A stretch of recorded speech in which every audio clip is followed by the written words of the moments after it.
గురుచైత్ర పారాయణం. శ్రీ గురుచైత్ర అధ్యాయం 19. ఓం శ్రీ గణేశాయ నమః. శ్రీ సరస్వత్యై నమః. శ్రీ గురుభ్యో నమః. నామధారకుడు స్వామి అశ్వత్థ వృక్షం వంటి పవిత్రమైన వృక్షాలెన్నో ఉండగా శ్రీగురుడు ప్రత్యేకంగా ఉదుంబర వృక్షం మూలంలోనే నివసించడానికి కారణమేమి అని ప్రశ్నించాడు. అప్పుడు సిద్ధమునీంద్రుడు ఇలా చెప్పారు. పూర్వము నరసింహస్వామి అవతరించి హిరణ్యకశిపుణ్ణి చంపినప్పుడు ఆ రాక్షసుని కడుపులో ఉన్న దుష్టమైన రక్తం స్వామి చేతిగోళ్లకు అంటుకొని ఆయన గోళ్లు విపరీతంగా మంటలు పుట్టసాగాయి. అప్పుడు లక్ష్మీదేవి మేడి పండ్లతోనూ ఆకులతోనూ ఆ బాధ నివారింపచేసింది. అందుకు స్వామి సంతోషించి ఆ వృక్షాన్ని నిన్ను భక్తితో సేవించిన వారికి విషబాధ తొలగుగాక, నిన్ను పూజించిన వారి పాపాలు నశించి అభీష్టాలు నెరవేరుతాయి, నీ నీడన చేసిన జపధ్యానాదులకు అపారమైన ఫలితం ఉంటుంది, మేమిద్దరము నీ యందు నివసిస్తాము అని వరమిచ్చాడు. ఆ వరాన్ని అనుసరించే భగవంతుడైన శ్రీగురుడు ఆ చెట్టు క్రింద నివసించారు. నేటికి ఆ వృక్షంలో శ్రీ దత్తాత్రేయుడైన శ్రీగురుడు నివసిస్తుంటారు. శ్రీగురుడు అక్కడ నివసిస్తున్న రోజుల్లో అమరేశ్వరుని సన్నిధిలో ఉన్న 40 మంది యోగినులు మధ్యాహ్న సమయంలో ఉదుంబర వృక్షం కిందనున్న శ్రీగురుని దర్శించి తమ ఆశ్రమానికి తీసుకుని వెళ్ళి యథావిధిగా పూజించి ఆయనకు భిక్ష ఇవ్వసాగారు. ఆయన వారి భిక్షను స్వీకరించి మరలా వచ్చి ఆ వృక్షమూలలో కూర్చుంటూ ఉండేవారు. అమరపురంలోని విప్రులకు స్వామి నిత్యము భిక్ష కోసం తమ గ్రామానికి రాకపోవడం వింతగా తోచేది. ఆయన ఆ అడవిలో నిరాహారిగా ఎలా జీవిస్తున్నారో అర్థం కాలేదు.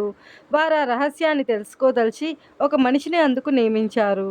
అతడు దాగియుండి మధ్యాహ్న సమయంలో స్వామిని గమనించాలని ప్రయత్నిస్తుండేవాడు. కానీ ఆ సమయం అయ్యేసరికి అతనికి ఒక మహాత్ముని రహస్యం తెలుసుకోబోనడం మహాపాపమని తోచి విపరీతమైన భయమేస్తూ ఉండేది. దాన్ని తట్టుకోలేక ఒకరోజు అతడి ఇంటికి పారిపోయాడు. అక్కడికి దగ్గరలోనే గంగానుజుడు అనే తన పొలానికి కావలి కాచుకుంటుండేవాడు.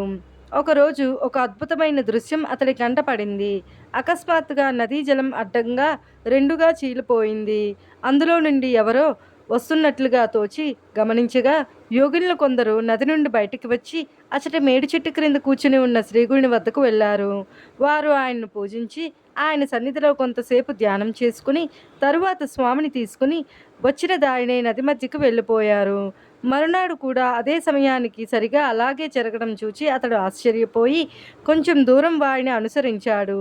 ఆ నది మధ్యలో ఒక దివ్య మందిరం చూచాడు. వారు దేవకన్యలని, వారి చేత పూజింపబడుచున్న యతి సామాన్య మానవుడు కాదని అతడు గుర్తించాడు. మూడవ రోజు అదే సమయానికి అచటికి వెళ్ళి అతడు ఆ యోగిన్ల వెనుకనే నదీ గర్భంలోకి ఇంకొంచెం ముందుకు వెళ్ళి అచట మందిరద్వారం దగ్గర నిల్చొని అక్కడ జరిగేదంతా శ్రద్ధగా గమనిస్తున్నాడు.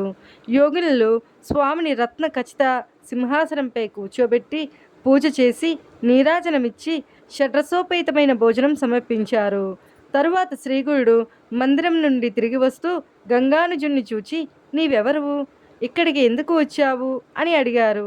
అతడు భయపడి అపాదమస్తకము వణికిపోతూ, స్వామి, నా పేరు గంగానుజుడు, నేను కుతూహలం ఆపుకోలేక మీ వెనుక ఇచ్చటికి చూడడానికి వచ్చాను, నా అపరాధం క్షమించండి అని ఆయన్ను నమస్కరించి, మీరు సాక్షాత్తు త్రిమూర్తి స్వరూపులు, అజ్ఞానులైన మానవులు మీ నిజరూపం తెలుసుకోలేకున్నారు, నన్ను ఉద్ధరించండి అని వేడుకున్నాడు. స్వామి సంతోషించి, నాయన, నేటితో నీ కష్టాలన్నీ తీరిపోయాయి, నీవు కోరుకున్నవన్నీ నీకు లభిస్తాయి. కానీ నీవిప్పుడు చూచినది మాత్రం ఈ ప్రాంతంలో ఉన్నంతకాలం ఎవ్వరికీ చెప్పవద్దు, చెబితే తక్షణమే నీవు మరణిస్తావు అన్నారు. గంగానుజుడు అలాగే అని చెప్పి గురువుకు నమస్కరించి సంతోషంగా తన పొలానికి వెళ్ళాడు. అప్పుడే అతనికి అక్కడ ఒక నిధి దొరికింది. నాటి నుండి అతడు ప్రతిరోజు భార్యా సమేతంగా వచ్చి శ్రీగుడిని సేవిస్తుండేవాడు. ఒక మాఘ పౌర్ణమి రోజున గంగానుజుడు యథాప్రకారం శ్రీగుడిని దర్శించి, స్వామి, మాఘమాసంలో ప్రయాగ, కాశీ, గైలలో స్నానం చేయడం ఎంతో పుణ్యమని చెబుతారు. కానీ వాటిని నేను దర్శించనైనా లేదు. ఆ క్షేత్రాల మహత్యం వినినా కూడా పుణ్యం వస్తుంది అంటారు. కనుక దయతో వాటిని వివరించి చెప్పండి అని కోరాడు. శ్రీ నరసింహ సరస్వతి సంతోషించి, ఈ కృష్ణా పంచనదీ సంగమం సాక్షాత్తు ప్రయాగయే. త్రిస్థలి అని ప్రసిద్ధికెక్కిన ప్రయాగ, కాశీ, గయా ఎంతో మహత్తరమైనవి. అలాగే ఇక్కడి సంగమము, యుగాలయము కరవీరము అనే 3 కూడా త్రిస్థలి అని తెలుసుకో. ఈ మూడింటిని నీకిప్పుడే చూపిస్తాను అని చెప్పి స్వామి పులి చర్మంపై కూర్చుని గంగానిజుని తమ పాదుకలను గట్టిగా పట్టుకుని కళ్ళు మూసుకోమన్నారు. క్షణకాలంలో శ్రీగురుడు అతనికి ప్రయాగ దర్శనం చేయించి మధ్యాహ్నం కాశీలో విశ్వనాథుడి దర్శనం చేయించారు. సాయంత్రం అయ్యేసరికి గయ దర్శనం కూడా చేయించి సూర్యాస్తమయానికి తిరిగి అతన్ని సంగమానికి తీసుకువచ్చారు. తరువాత ఆ త్రిస్థలిలో సమానమైన అక్కడ ఉన్న 3 క్షేత్రాలను కూడా చూపించారు. ఈ రీతిన ఆ క్షేత్ర మహత్యం వెల్లడి చేశాక శ్రీగురుడు ఆ చోటు విడిచిపోదలిచారు. ఆ సంగతి విని యోగిళ్ళు ఆయన దర్శించి నమస్కరించి, ప్రభు, మీ సేవకులమైన మమ్మల్ని వదిలిపెట్టి ఎక్కడికి పోతారు అని విలపించారు. శ్రీగురుడు వారిని ఊరడించి, లోకుల దృష్టికి వెళ్ళినట్లు కనిపించినా మేము నిజానికి అదృశ్యంగా ఈ ఉదుంబర వృక్షంలోనే ఎల్లప్పుడూ ఉంటాము. మీరు కూడా మనోహరమైన ఈ కల్పవృక్షంలోనే నివసించండి. అమరపురానికి తూర్పు దిశన మా నివాసమైన ఈ క్షేత్రం లోక ప్రసిద్ధమవుతుంది. ఇక్కడ అన్నపూర్ణాదేవిని కూడా మేము ప్రతిష్ఠిస్తాము. మమ్మల్ని ఈ ఉదుంబర వృక్షాన్ని, మా పాదుకలను, ద్విజులను పూజించి ఇచ్చట తీర్థాలలో స్నానం చేసిన వారికి సర్వ పాపాలు నశించి అపారమైన పుణ్యం సమకూరి కోరినవన్నీ నెరవేరుతాయి.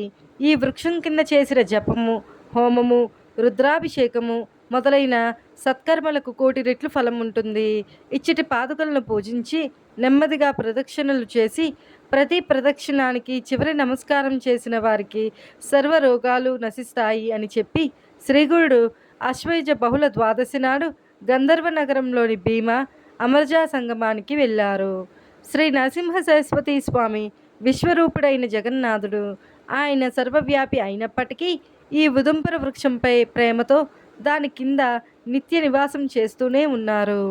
శ్రీదత్తాయ గురవే నమః. శ్రీ శ్రీ పాదశ్రీ వల్లభాయ నమః. శ్రీ నరసింహ సరస్వత్యై నమః. గురుచైత్ర పారాయణం అధ్యాయం 19 సమాప్తం.